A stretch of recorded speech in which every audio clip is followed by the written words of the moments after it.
Guys, it is the last day of Monterey Car Week, and we're starting off pretty strong. We got the Zonda Nero and the Zonda EB110, kind of the two cars that we came in here hoping to see, and we have them both right here. And across from those, we have the Jacob & Co. Bugatti Chiron Super Sport. Again, the blue on this looks so good. Got a little bit of white accents and the white two-tone right here. But as you can see on the bottom of the wing, Jacob & Co. Same with the interior on the seats. Crazy, crazy spec. And then, just if you thought it couldn't get any better, behind the Zondas, we still have a Valkyrie right here, all black. This car looks like it should not just be street parked on a random street. This looks like it should just be on a track, and that's about it. But here it is getting street driven. Look at the back end of the Valkyrie. I mean, this literally does not look like it could be on a road, and there's literally a place for a license plate on there. I just don't know how they made this happen. It took a while till this car actually got on the road from the unveiling, but it's finally actually here and driving. Behind that is the Aston Martin Valor in the full carbon body with even this black badge. It looks so mean. It looks like nothing else we've seen from Aston Martin, with a manual transmission, V12, everything you're going to want in a driver's car this has, and the price tag is crazy. I think these are over like $2 million. Super rare. Honestly, like one of the first Aston Martins I've really liked in a long time. Guys, I'm sorry. So last day of Car Week, I have to film this Rimac. We don't really care, but it's a Rimac.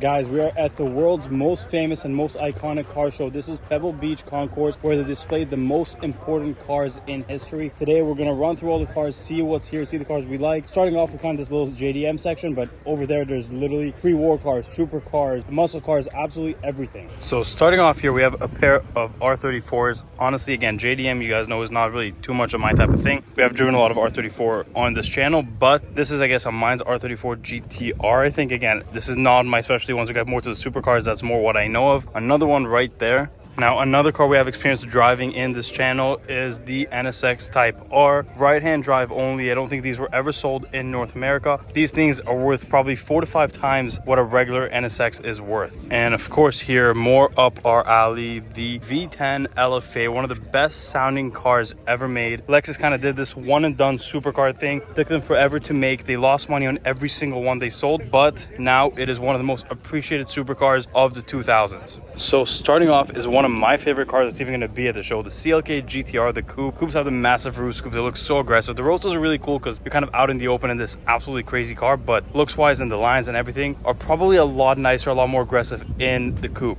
So we are at the Bugatti booth before we actually go into the show, and there's two very special cars in here. This Chiron Super Sport is the last Chiron to ever be made. This is number 500 of 500, the last ever W16 car that you're going to see from Bugatti. But look at this. 500 out of 500 on the wheels, and you have this light blue right here that kind of fades onto the dark blue, and it's got the French flag on the mirrors, and then it's got every city that has sold a Bugatti is on the door. And if you see right here, we got Toronto right here, because we actually do have surprisingly a lot of these Bugattis in the city. Next to that is the Bolide as well, the track car, the absolute monster. This is as crazy as you can get for a track car, but look at the spec on the final Chiron ever made. This is the last one. None will be made after this. It's the end of an era for the Bugatti Chiron. Look at the front of the Bolide. I mean, this is one of the most aggressive cars I've ever seen. The Bugatti kind of signature grille is a lot smaller on this car than you normally see, but the roof scoop looks so freaking good. I mean, it literally looks like it's a Vision GT type of thing, or just something out of a video game that you'll never see in real life. So guys, we are at the concept lawn at Pebble Beach, and there's always some weird cars that you never expected to see or you didn't even know about. This is definitely one of them, and it's the first car we saw here. This is a Maybach SL600. Now, we used to know as the SL600 is the V12 SL, but I don't think that's the case anymore. It's probably a V8, but this one has a ton of Maybach logos all over, which I'm guessing for the production car, most of them probably not going to have like the hood that's completely covered in Maybach logos. But it's a cool concept, you know. It's something to compete with you know, a nice Bentley GTC or something like that. There's no more S-Class convertibles, so this is kind of the alternative for that. I do really like the concept of it. I think it's gonna be a cool car. So this is the Mustang GTD. I think it got released here around this time last year on the concept lawn, but we have a different spec right now. It's blue with the carbon middle, but this car is wild. You have over 800 horsepower, dual clutch transmission. This thing is like $350,000 US, like I think starting. This is a GT3 RS killer in a Mustang, and I'm actually really excited to see how this thing does in real life. So just ditched right here in a parking lot right outside of Pebble Beach. We have not even gone into the show yet. There's just a Bugatti Chiron. Honestly, we don't care that much after car week. You know, we've seen these all week long, but we are going to leave tonight and we're going to miss car week. So we want to come take a look at some hypercars and appreciate them while we can. Guys, we haven't got to the era of car that we typically like to see, but this might be my favorite car at Pebble Beach this year. So the 1971 Phantom Cabriolet. You guys got to see the interior of this, but this thing is gigantic. Look at it in comparison to every other car and even the people around it. This is probably the biggest sedan I've ever seen. Actually, it's a convertible, but it is a four-door convertible. And in the back, it's not your typical convertible with no room for your legs. This has more room than like a Maybach 62. And not only that, it's got a full bar in the back of a convertible car. This is proper luxury. This is what people dream of when they think of Rolls Royce, even though it's not reality, but it is crazy to see this. So here, you know, we have to film this, and I don't think it could be Pebble Beach Concours without one of these. Ferrari 250 GTO. This one looks incredible in this blue. Right-hand drive, you know, these are just pretty much the most expensive cars you can buy, other than a few one-offs here and there, but these consistently sell for the most money out of any car in the world. So guys, this is more of our type of cars and our type of section. So every car here, we have the regular road going version, which for me is more of what I like, but then next to that is the GT car version, the race car version. Obviously I always lean towards the road car, but we're gonna move on and see what there is. So first is this one of 282 Jag XJ220 in this green. This car is so significant. It was the fastest car in the world until the McLaren F1, which don't worry, there are McLaren F1s over there, but this was just the fastest car in the world. Originally it was supposed to be a V12, then later on came out with a V6 with a turbo, and it's still, you know, it got a lot of hate, and it still to this day is very underappreciated and underpriced, but I still believe in these cars. I think this is a future $2, $3, $4, $5 million car. We just have to wait until the car gets to that point. So here we have the XJ220C. It's the Le Mans car. So you can see there's the wing that doesn't have on the road car, and you know, the wheels difference kind of all stripped out. Instead of the pop-up headlights, you have the regular headlights. But man, yeah, I'm more of a road car kind of guy. I know more about the road cars, but I can appreciate a nice race car as well. So here we have a good pair of F40s. We have the F40 US spec next to the GT F40, the race car, the non-road legal car. I mean,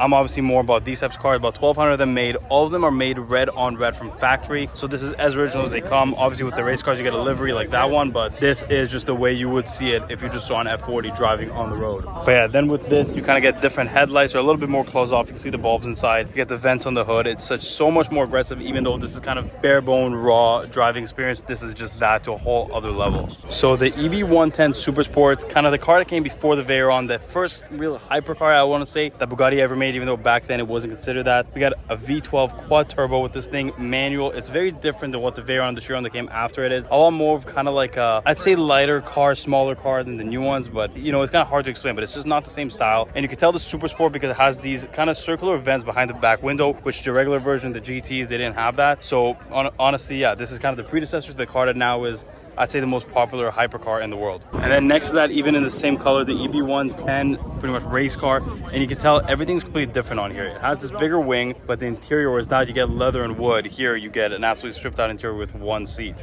Now, the most iconic duo of a road car and a race car probably have to go to the McLaren F1. I think 106 units were built total, including race cars and road cars. 64, I think, road cars, which this is one of them. But this is actually one of the prototypes, is XP4. This dark blue with the tan interior. Saw this kind of yesterday on a driveway, but these cars were just so revolutionary when they came out. 400 kilometers an hour, you know, 3-seater configuration, steering wheel in the middle. Everything was just brand new. It was way faster than anything that's ever come before then, and really only got beat by the Bugatti Veyron like over 10 years later. This is probably the most iconic race car, you know, since the 90s or 80s. This is just, at least for my generation, everybody grew up on this as just being the best car ever. As a kid, everybody just dreamt of the McLaren F1, and this is the most hardcore track version of it. And it's so cool to see the race car next to the road car. Personally, I take the road car. I just think it's something a little bit more special, but obviously this is very, very special as well. So this is a very important car. This is the 993 911 GT. So this is kind of the predecessor to the GT2s that we know today. All these turbocharged, lightweight GT cars kind of all started from this,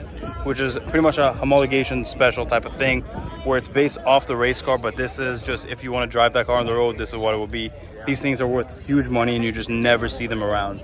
And this is what that GT is based off, because this is the race car. This is something you cannot drive on the road. And if you wanted the closest experience possible to this on the streets as a regular person, you would have to buy that. Now, when we walked into Pebble Beach, we saw CLK GTR, and honestly, I wasn't sure if there's only one or two here, but there's another one here. Both are coupes, and earlier this week, we also saw a Roadster, which means 3 road car CLK GTRs are in town for Monterey Car Week out of 25 ever made. Not only that, there's this race car as well, along with another one that's sitting at Laguna Seca right now, which means our total CLK count is up to 5. So I just said I think this other CLK GTR is a Laguna, but I was wrong. The car is actually right here in front of me with the full engine exposed.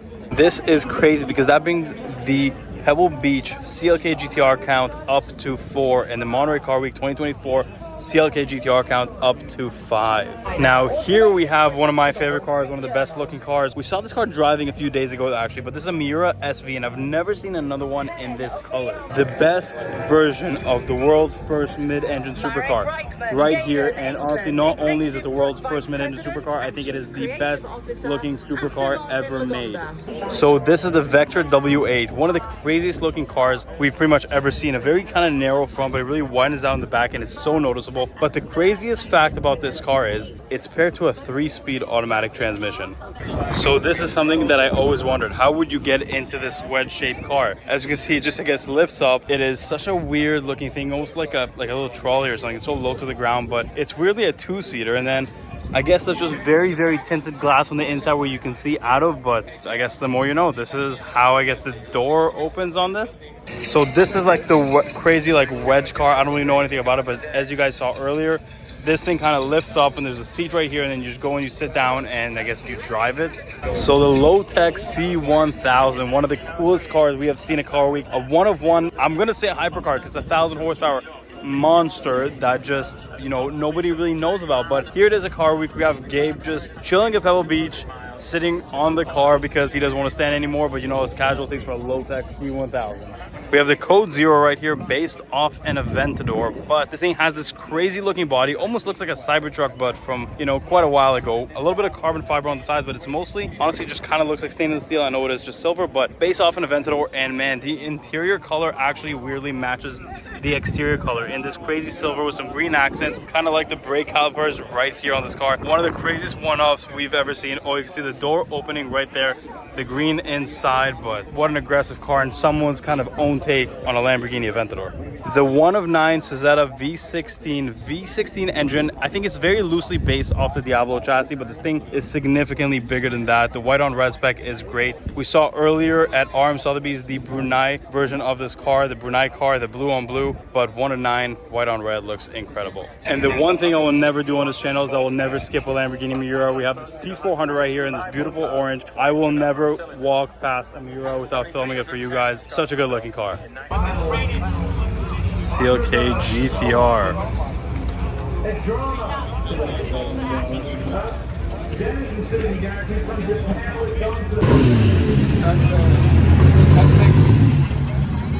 So here we have the Ferrari 12 Cilindri, the convertible, and the coupe. So this is the new V12 kind of flagship, not so much a hypercar flagship, but you know, to replace the 812, the Grand Tour. And man, they look, honestly, like they look pretty good. I gotta get used to the front. Kind of for me, from here back, the car looks great. You know, great lines, and I really like the almost Targa looking top. The front I want to get used to, and I want to see some more specs. But yeah, this is gonna be the stable of Ferrari's V12. You know, everybody else is kind of done with them, and Ferrari won't give up. Good for them to keep going with the V12s. So we are on the Ferrari lawn, and to start off we have this 575 Super America. Very cool cars. You know, it's the 575 V12, but the top kind of folds and kind of flips over to the back and it kind of stores there, and then you have a convertible, and here's another one, this one in blue. This one's an F1 transmission. Then 3 out of 10 Ferrari F60 Americas. These were kind of based off the F12, but it was with an open top back then. Very hard to find a front engine V12 open top Ferrari like the new 12 Cilindri and the A12 GTS. But you know, when these came out, it was very special because you haven't had that really since anything, like, unless, you know, SA Aperta, 575 Super America. So this was probably the most rare variant out of all of those cars. And you see here, these are kind of the launch spec cars with the 1 seat red, 1 seat black, and that's, you know, Super America kind of themed. And then the next one over is a yellow one. So this yellow one's got the same interior, but the yellow exterior, which honestly looks pretty good. Personally, I don't know if I would do that with the red seat, but it's still, you know, it's not bad at all. 3 of 10, can't complain. Moving on to this section of the Ferrari lawn, we have a 250 Testarossa. This car looks great, but next to that is a legendary, the most iconic one, 250 GTO. And the crazy part is there's 2 Ferrari 250 GTOs. Then a Ferrari A12 Comp and another Ferrari A12 Comp and yet another Ferrari A12 Comp. We actually saw this one at Cavallino. I'm not really sure what the theme is here, but it looks like kind of some drawings and stuff on the body. Pretty cool. And just when you thought that's it for Ferrari A12 Comps, there's another one here and another one here. And guess what? It's another one here. This one isn't a Perta, however, but the spec is very interesting. So when we saw the F60 Americas back there, I said that that was very special to have a V12 open top Ferrari. And this is the same thing, but these are not as rare. But what they did, they spec'd this one to be just like the F60 Americas with the red and the black seat, the red trims, the same blue. It's pretty cool that they did that. Now, yes, I know in the background there's a lot of the Daytonas and 250s and all that, but I'm going to give you guys just a highlight of the stuff that I kind of am into and I like the best, even though I do really appreciate those older ones. But SP3 right here. So just like here, we have 3 out of 10 Ferrari F60 Americas. Here we have 2 out of 10 Ferrari Nart Spiders. And the SP3.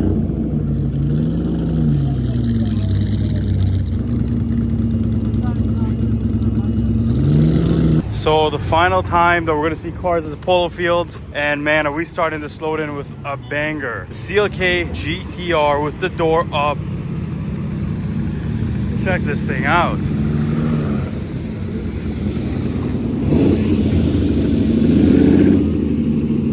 And a 250 Testarossa.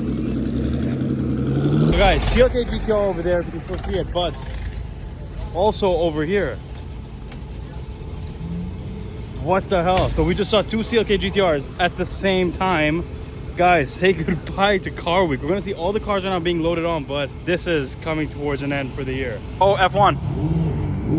F60 America, but the car we were waiting for, the McLaren F1 GTR. Look at that. Oh, watch it go. Madness.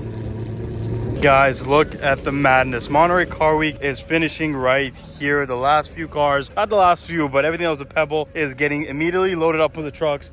And before you know it, you know, 2-3 hours from now, pretty much there's gonna be nobody left here. But let's go check out that F1 right there before we go. Oh, and yeah, just casually walking to the F1, and the CLK GTR is right here. Guys, like, this was a crazy car week. This is the year of the CLK GTR with 5 cars total at Car Week. 3 of them are road cars out of the 25. 2 coupes, 1 roadster. This is the year of the CLK GTR. So the F1 GTR is gonna get loaded onto the truck, and that's kind of starting to be the end. You know, we were waiting all week to see these cars get unloaded, and you know, we got so excited when they kind of came off the truck, so we didn't know what was coming. Now we got to experience Car Week 2024, and everything's going back, and you know, it's gonna be back next year. But guys, with this craziness going on back here and all the cars behind me, I gotta say this was potentially the best car week that I've ever been to, but right now we gotta put an end to it. Stay tuned. Next weekend we're going to Connecticut for Dream Ride. There's gonna be some crazy hypercars, and also in the next few days you're gonna get a best of Monterey Car Week compilation video, which is gonna have the craziest moments. Stay tuned for that. Thank you so much for watching. Thank you so much for the support. Thank you for 10,000 subscribers. I'll see you in the next one.